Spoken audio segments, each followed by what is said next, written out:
Welcome to FoodPoint. This is a recipe for PB&J Bakewell slice, which is a spin on the traditional Bakewell tart. This recipe was inspired by a request from another Aussie blogger named Kev, who I've met a few times over the years.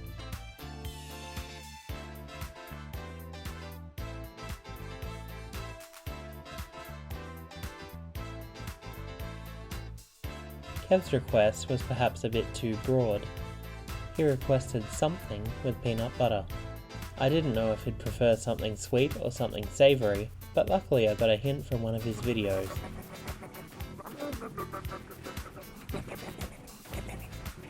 And so decided that something sweet was the way to go. For this recipe, you'll need a whole 325 gram jar of peanut butter. I'm using a smooth peanut butter which is made from 100% peanuts with no other ingredients or additives, but you could just as easily use your favourite brand or style. You'll also need 1/3 of a cup of jam or jelly in whatever flavour you like, 1 cup of plain flour, 1½ cups of caster sugar, 2 eggs, 1/4 cup of flaked almonds, 1 teaspoon of vanilla extract or paste, and some salt.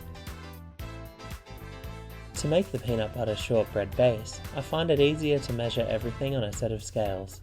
Into a mixing bowl, place the flour, approximately half of the sugar, and around 175 to 200 grams of the peanut butter, which is about 2/3 of the jar. Peanut butter made from 100% nuts is naturally runnier than regular peanut butter, so if you're using another type, just warm it up slightly by sitting the jar in some hot water for 5 to 10 minutes. As there's no salt added to the peanut butter I'm using, I just add an extra pinch, but this is optional. Mix all these ingredients together until it resembles damp sand.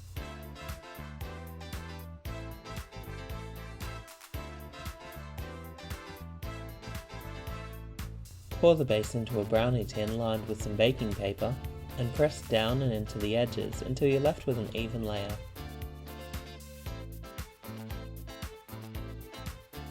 Then pour over the jam or jelly and spread it evenly over the top.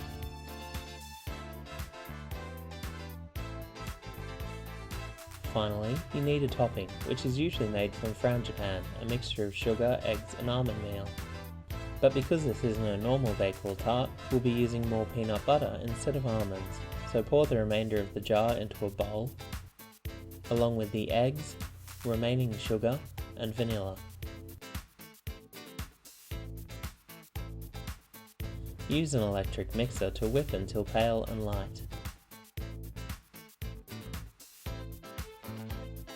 Then, fold in the flaked almonds.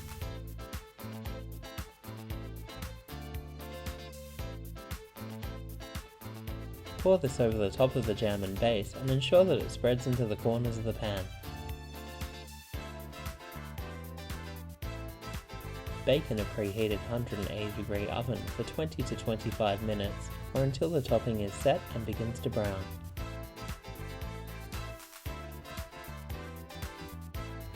Allow to cool in the pan before cutting into small pieces as it's quite rich.